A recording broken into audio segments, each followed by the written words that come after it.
এবার তৃণমূল 240 থেকে 250 আসন পাবে, দাবি কল্যাণ বন্দ্যোপাধ্যায়ের। রাজ্যে সিপিএম বিজেপির আর কিছু নেই। মোহাম্মদ সেলিম রাজনৈতিকভাবে দেউলিয়া হয়ে গিয়েছেন। বিজেপি বুঝে গিয়েছে আর কিছু হবে না। আমি বলছি এবার তৃণমূল 240 থেকে 250 আসন পাবে, দাবি শ্রীরামপুরের তৃণমূল সাংসদ কল্যাণ বন্দ্যোপাধ্যায়। 100 নিচে তৃণমূল আসন পাবে, পাল্টা বিজেপি। সিপিএম বিজেপি কিছু নেই আর পশ্চিমবাংলায়। সেলিম পলিটিক্যালি ব্যাংকরাপ্ট হয়ে গেছে, বিজেপি শেষ। তারা বুঝে গেছে কিছু আর হবে না। এবং আমি আপনাকে বলে দিচ্ছি যে লিখে রাখুন 240 থেকে 250টা সিট নিয়ে তৃণমূল কংগ্রেস নেক্সট নির্বাচনে জিতে আসছে। শ্রীরামপুরের তৃণমূল সাংসদ কল্যাণ বন্দ্যোপাধ্যায় যখন এই দাবি করছেন, আর এই নিয়ে শুরু হয়েছে রাজনৈতিক তরজা। বিজেপি এবং সিপিএম কার কি বক্তব্য পাশাপাশি রাখবো। 240 থেকে 250 কখন বলেছিল? শনিবার মানে স্যাটারডে নাইটে না সানডে মর্নিং এ?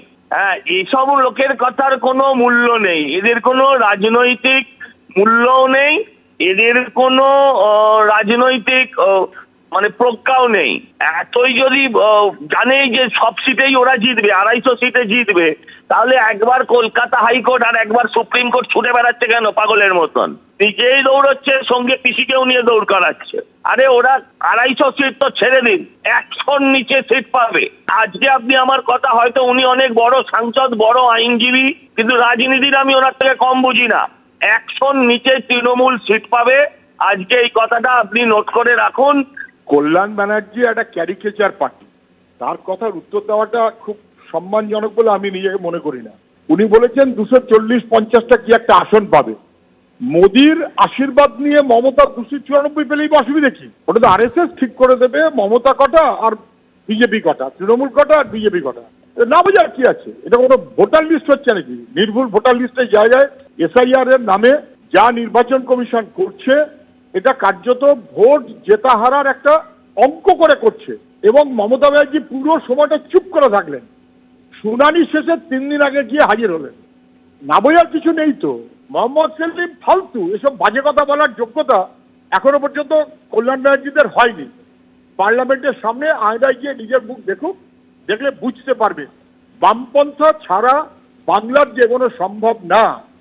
সিপিআইএম হারেনি, হেরেছে বাংলার মানুষ। মে মাসের প্রথম সপ্তাহে বা এপ্রিলের দ্বিতীয় সপ্তাহে সরকার গঠন করবে বিজেপি, হুঙ্কার শুভেন্দু অধিকারী।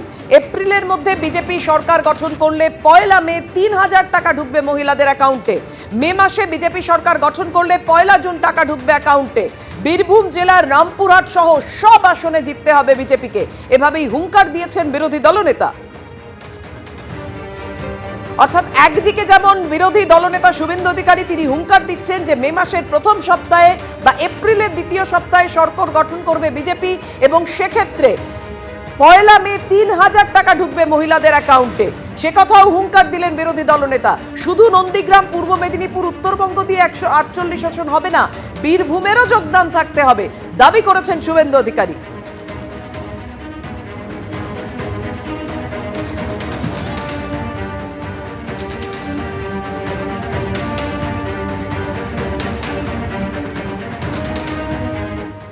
মাসে বিজেপি সরকার হবে প্রথম সপ্তাহে বা এপ্রিলের তৃতীয় সপ্তাহে।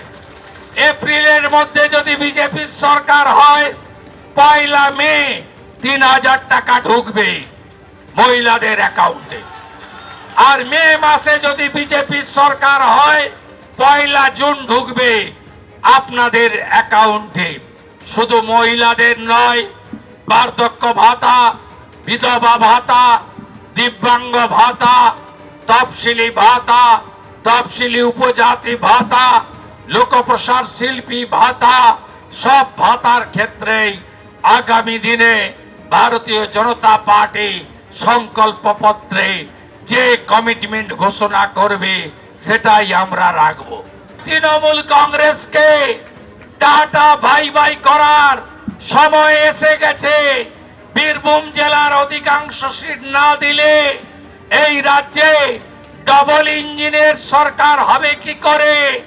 তৈরি হন। বীরভূম জেলার রামপুরহাট সহ প্রতিটা সিট দিতে হবে।